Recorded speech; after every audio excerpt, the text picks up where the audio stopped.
Dans l'Opel Astra de ma sœur, je dors un peu. On roule vers Onechy, à un petit village du Nord où Lina fait sa première année d'institutrice. Elle me parle beaucoup de ses élèves. Tous sont très en retard, d'au moins 2 ans. En ce moment, sa vie, ce n'est que ça. À la météo, ils annoncent de la pluie, comme tous les matins depuis quelque temps. On est fin novembre. L'hiver est déjà bien installé. Il y a 1 mois, j'ai décidé d'habiter à Bruxelles, un peu par hasard, histoire de recommencer quelque chose.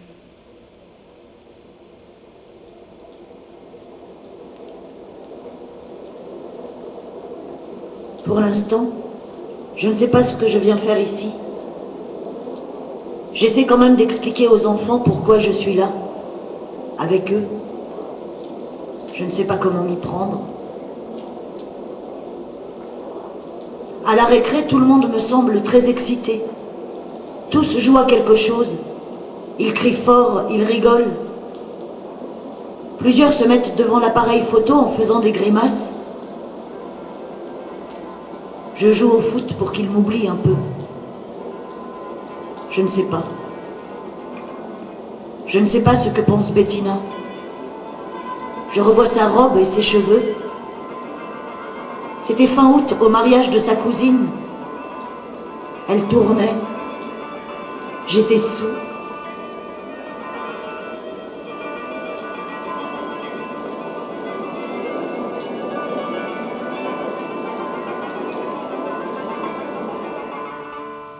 Il n'y a pas cours aujourd'hui.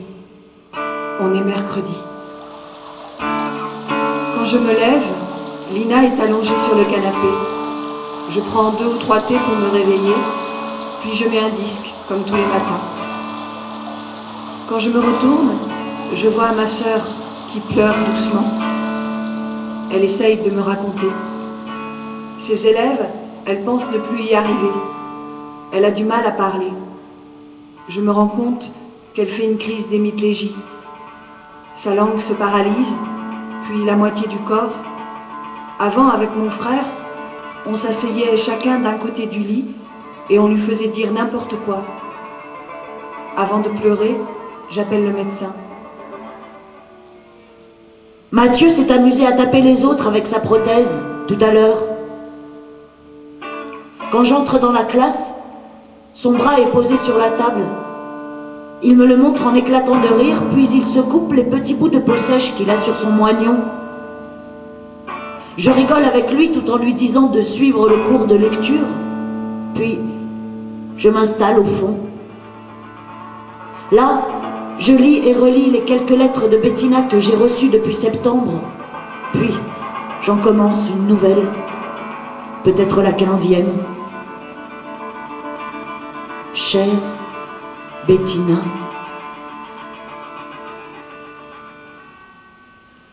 Ce matin, réveil difficile.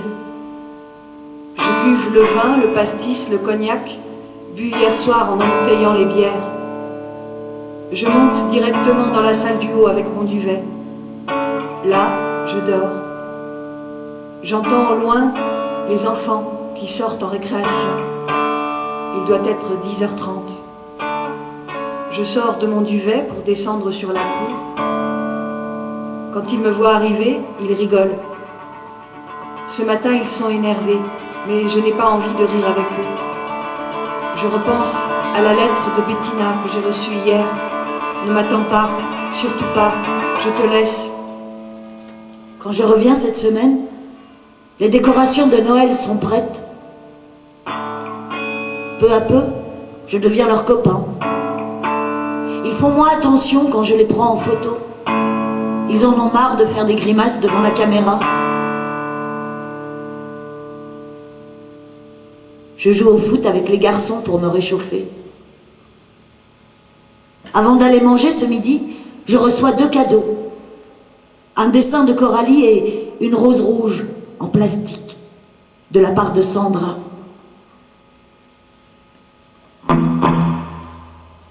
En allant à la salle de sport, on croise une vieille dame avec son vélo. Elle crie après Jonathan. Oh, enfant de putain! tout en levant la main pour le frapper. On passe, on fait semblant de rien. Jonathan sourit avec les autres et il me dit qu'elle est folle. Je ne sais pas comment réagir. Je continue, juste, avec les enfants. C'est Noël dans une semaine. Je décide de revenir chaque semaine pour photographier la classe de ma sœur à Onéshimu. Entre midi et 2, je vais prendre une bière au café de la place. Le seul. Il n'y a que 2 personnes. Un Marocain avec son chapeau et la serveuse. Le bar est à vendre. Il n'y a plus de décoration. Des tables, des chaises et un billard chinois. La radio passe des chansons des années 70.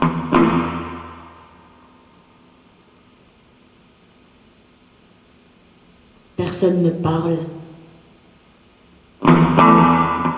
Quand je sors, je vois Naïm et Dounia qui attendent près de l'école. Ils me disent que leur père est dans le café.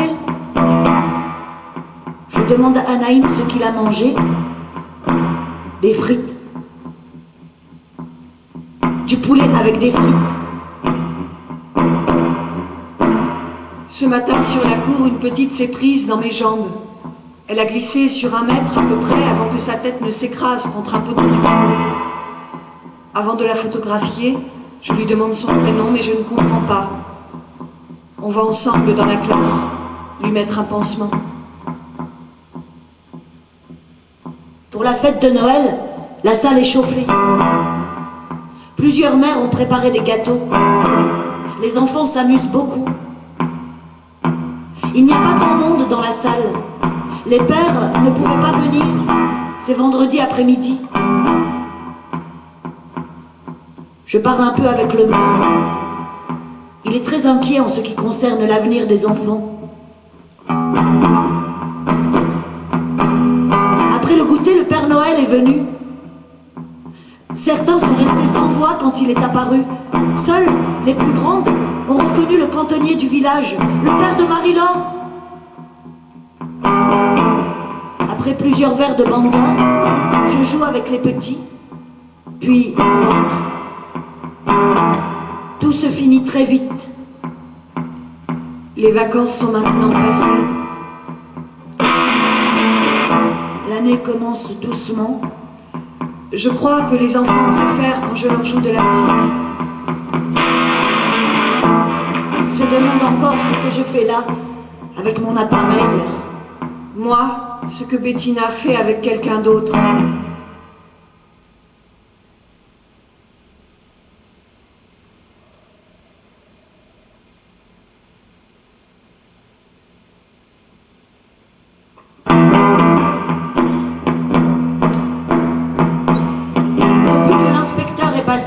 Ma sœur va beaucoup mieux. Ça lui fait plaisir que ses élèves arrivent avant l'heure. Jonathan accepte même de mettre ses lunettes en classe. Ils sont plus calmes. Ma sœur a de l'espoir. Après l'école, plusieurs parents viennent raconter leurs problèmes. Elle a parfois le sentiment de servir d'assistante sociale. La directrice qui s'occupe des maternelles a depuis longtemps coupé toute relation avec les parents. À midi, à table, elle nous parle de dératisation des banlieues. J'espère juste qu'il ne fera pas trop froid tout à l'heure dans la salle de sport pour Guignol.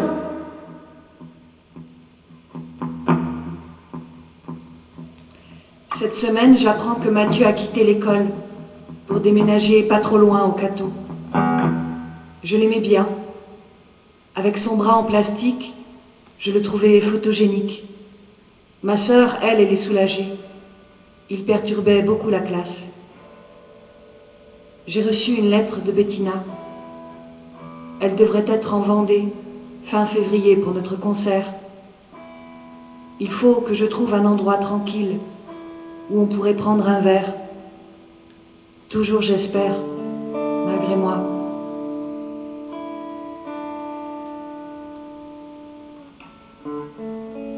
J'ai le gris,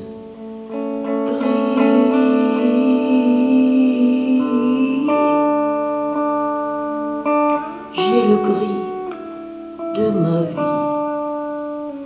de mes nuits, mais au total,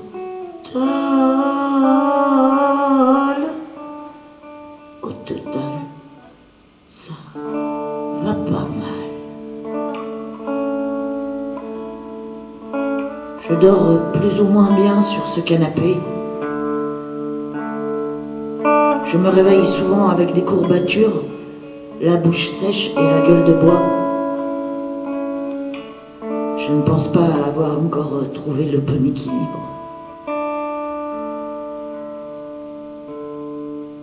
Marie-Laure m'a raconté hier qu'elle n'a pas dormi cette nuit à cause du froid. Sa chambre n'est pas chauffée, alors elle dort tout habillée. Peut-être qu'ils vont déménager en mars pour une maison plus confortable que le maire leur a trouvée.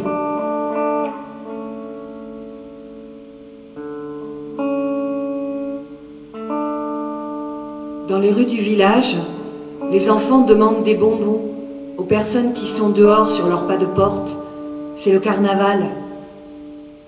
On passe devant l'église, le cimetière, quelques petites rues de l'autre côté de la grande rue du village, et puis on rentre.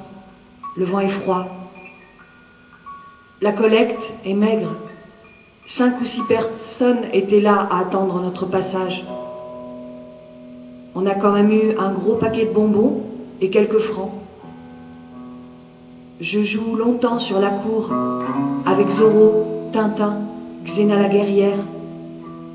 Moi, à Bruxelles, je suis désormais nettoyeur, veilleur de nuit.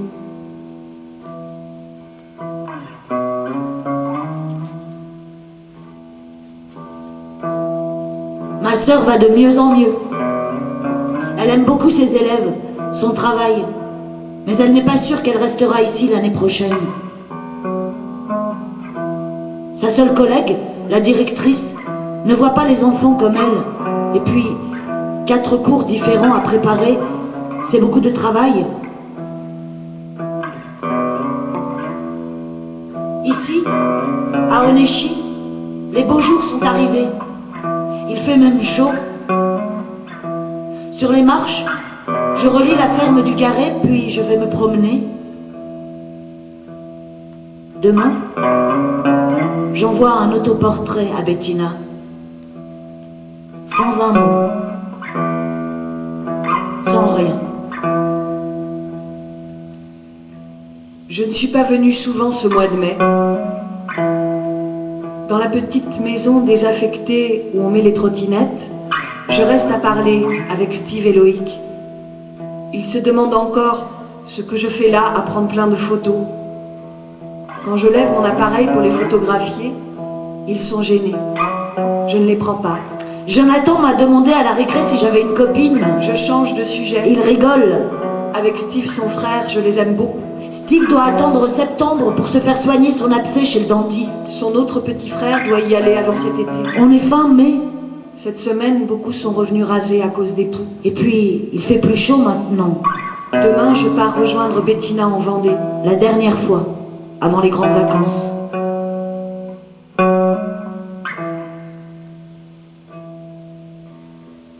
On a fait un petit reportage sur le village. Chacun a pris sa photo. Kevin trouve que la photo du Jésus qu'il a prise est quand même belle, même s'il aurait voulu prendre le manège sur la place du village. Je ne prends plus beaucoup de photos sur la cour. L'année scolaire se termine, ma sœur va beaucoup mieux, et puis on s'est embrassé avec Bettina. Je n'ai plus grand-chose à faire ici, ou alors autre chose avec les petits, les aider peut-être.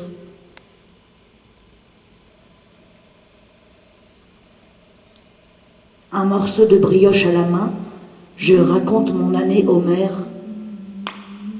On parle des parents, les enfants du village. Je le sens très pessimiste. Les danses sont maintenant finies. Kevin a récité le crapaud. Dounia a chanté Siffler sur la colline avec la classe. Ça a bien plu aux parents. Les petits courent partout. Jimmy, le petit frère de Geoffroy, a un gros bandage au pied. L'autre jour, il s'est pris dans les rayons de la mobilette que conduisait sa mère. Les parents ne se parlent pas beaucoup. On dirait qu'ils ne se connaissent pas beaucoup. Lina me raconte que l'autre jour, devant le portail, deux mères se sont battues.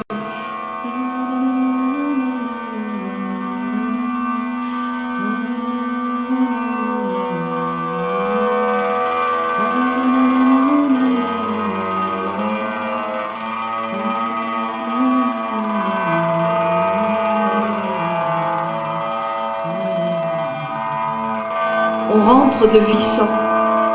On a passé la journée avec les enfants sur la plage. C'est la mère de Marion qui conduit le bus. Certains dorment, d'autres jouent, le reste crie. C'est la dernière fois que je les prends en photo. Quand je descends du car, tout le monde a déjà rejoint sa famille. Je n'ai pas le temps de leur dire au revoir. Ma sœur compte beaucoup plus pour eux. Depuis quelque temps, les parents et les enfants lui demandent pourquoi elle part de Néchy.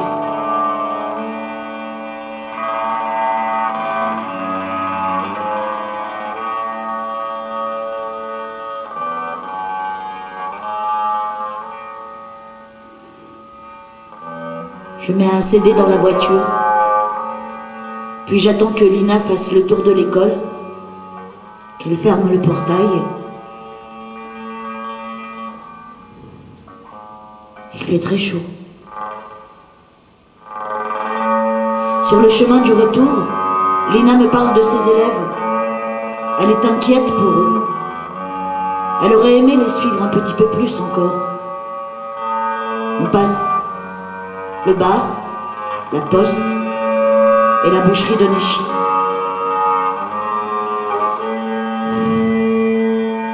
Je suis assommée par la chaleur. Je ne parle pas, comme tous ces soirs où je rentrais avec ma sœur, fatiguée d'une journée passée avec les enfants. Au loin, on entend les petits crier. Je reconnais la voix de Marie-Laure, puis celle de sa mère, qui lui demande de se taire.